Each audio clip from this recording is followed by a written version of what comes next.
會有香港嗰啲應援第四季感性與理性第一集心智戰與軟對抗。從來未試過喺我哋日常生活裏面，我哋睇事情嘅角度、時間同空間嘅距離感會被咁多方面嘅力量所左右嘅。雖然眼下目前香港人好少生活喺軍事戰線上，面對炮火同生死一線，但係我哋又的而且確同世界上好多人一樣，生活喺唔止一條戰線上邊，無形嘅戰線，心智上受到種種嘅進擊。我稱之為心智戰，而唔係認知戰，因為被襲擊嘅唔單止係頭腦所接收嘅各類資訊同知識，更加係感性同理性都被形塑。昔日冷戰期間，共產主義同資本主義兩大陣營對壘。之前提過阿爾杜塞主張嘅意識形態，強化我哋對資本主義陣營嘅支持。不過，隨住蘇共第二世界倒台，冷戰嘅對陣以唔同嘅形式傳流落嚟，敵對方已經唔再單純係政治經濟上面嘅差異，反而添加所謂左右派之分。我相信左右派同左右交之爭，將會使生活喺同一社會甚至同一城市嘅人喺日常生活上碰到更多紅線、更多約制同埋更多嘅不安，因而生活經驗被困囿，值得同人分享嘅經驗更加乏善足陳啊！最近喺倫敦睇咗一出讀香港創作嘅劇本活動，演出者一絲不苟將比較複雜嘅敘事相當清晰咁演繹出嚟，演後分享有觀者好間接咁樣表達部分內容係咪同喺香港演出嘅時候有所不同㗎？有個 KOL 立即跟進疑問劇中指示出嚟嘅一啲事件喺香港點可能過到審查㗎？咁講，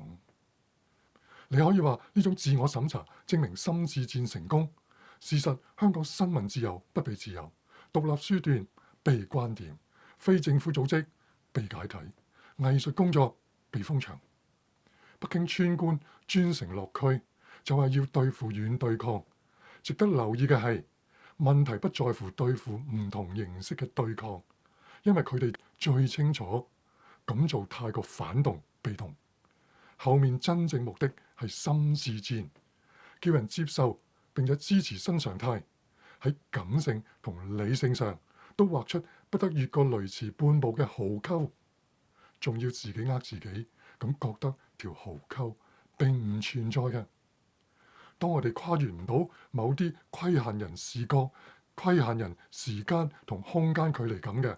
就好似嗰位觀者所睇到香港同英國嘅距離，即係話喺英國講某啲事情完全冇問題，香港版劇本就要避嫌啦。又或者幾年前講得嘅嘢，今日就唔好以身試法啦。既然感情同理性都被重重荊棘所包圍，嗰位劇作家多年努力喺劇本體現出嚟嘅藝術洞見又何去何從呢？明顯嗰位劇作家有一定嘅藝術修為，我身為原生香港人都為佢感到驕傲。如果佢為香港人構想嘅可行路徑得唔到充分理解，係咪我哋經驗上一大損失呢？當然，理解唔等於認同，但至少可以豐富甚至佐證我哋一啲嘅睇法。正如我喺度就用佢嘅劇作遇上政治壕溝同自我審查為例子，説明咁就足以抹殺劇作家為我哋擺設嘅盛宴啊！出劇本身講老中青三鐵香港人喺留港、喺英國、西班牙、愛爾蘭同德國等地發生嘅故事。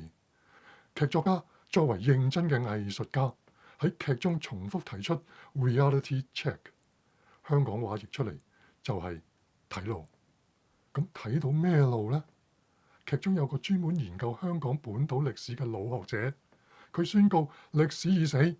新生代又宣告後來失蹤嘅老學者已死。老學者失蹤前有個觀察，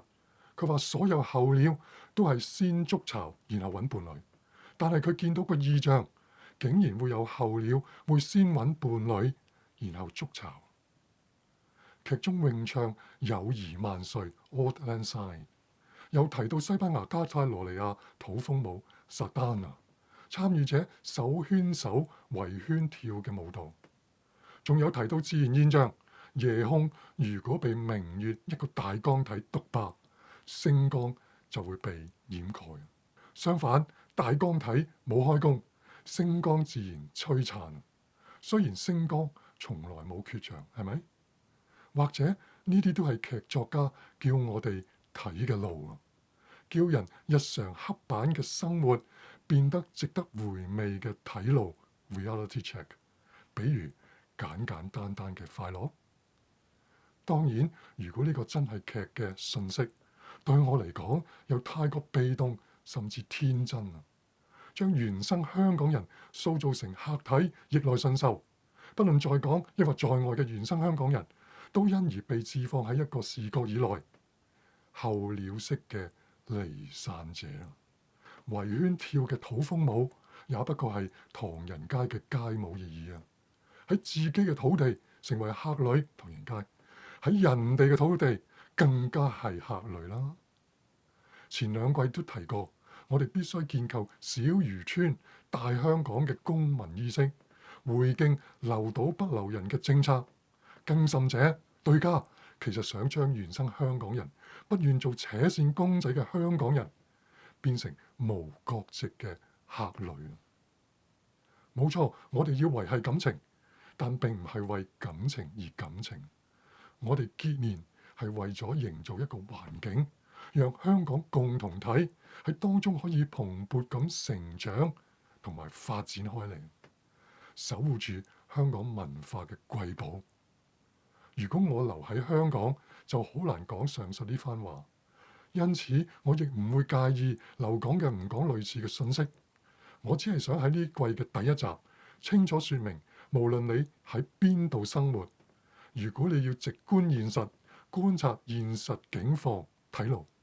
其實必須先理順我哋嘅視覺同埋視野，並打破規限住我哋嘅空間同時間感啊！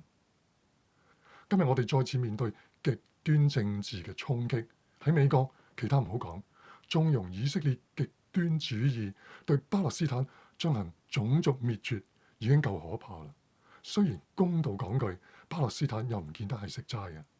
侵叫英國出動軍隊驅逐非法橫渡英倫海峽嘅難民，難得嘅係英國好多人反移民，仲有法西斯抗議黨表示唔會俾烏克蘭同香港人永居，叫人變成無國籍人士，然後又話反口喎。唔好講當年工業化嘅西方國家點樣剝削第三世界，法西斯抗議黨短短幾年之前大力推動英國脫歐，一手造成今日大量難民從法國湧入英國，咁又點計呢？原因歐盟國家之間有協議，難民進入某成員國後就要留低佢哋，脫咗歐就冇保障啦。咁你同法西斯抗議黨講難民人數早已下降，佢只會投訴你係左膠。都係嗰句，法西斯就係從來唔自省、最膚淺同埋視野最受約制嘅族類。所以我好佩服英國綠黨新黨魁一上場就話綠黨除咗環保議題外，就係要對付法西斯啊！本雅明喺我好喜歡嘅一篇文章《說故事的人》話俾我哋聽，講故事嘅人好似文中以萊斯可夫為例，都係見多識廣嘅人。以前嚟計，故事喺口耳相傳嘅時代，兩類人落入見多識廣嘅類別。第一，定居嘅農民同工藝人；第二，水手以及遠遊嘅商販。而呢兩類人又會相結合，例如從前遠遊者始終會安居落嚟，成為定居者，但係由於冇土地，佢哋好多會從事手工藝嘅工作。今日我哋可以自由自在咁參與喺社媒上面講故事，唔少人仲知道運算法係點樣運作嘅，就會設計鋪文吸 like。問題係雋永或者答落有味、值得分享嘅經驗仍然唔算多。除咗見多識廣之外，仲要有時間好似釀酒咁讓故事嘅精髓沉澱落嚟咯。社媒上嘅鋪文同故事嘅分別喺邊度呢？鋪文將所見所聞鋪陳，以第一身報導出嚟，將事件和盤托出，毫不保留。而故事嘅敘述方式點到即止，唔會交代太多主角嘅內心想法，留低一啲懸念，目的開放俾聽者加入佢哋嘅諗法同解讀，因而叫故事可以歷久常新。超強颱風華加莎過後，網友趁機讚港英建設同標準使得好嘢。慶幸我哋冇豆腐渣工程之餘，都唔好淨係慶幸市面迅速復常。如果冇堅強為香港同自己努力嘅香港人做香港嘅中流砥柱，乜嘢係正常呢？多謝包容，下集繼續。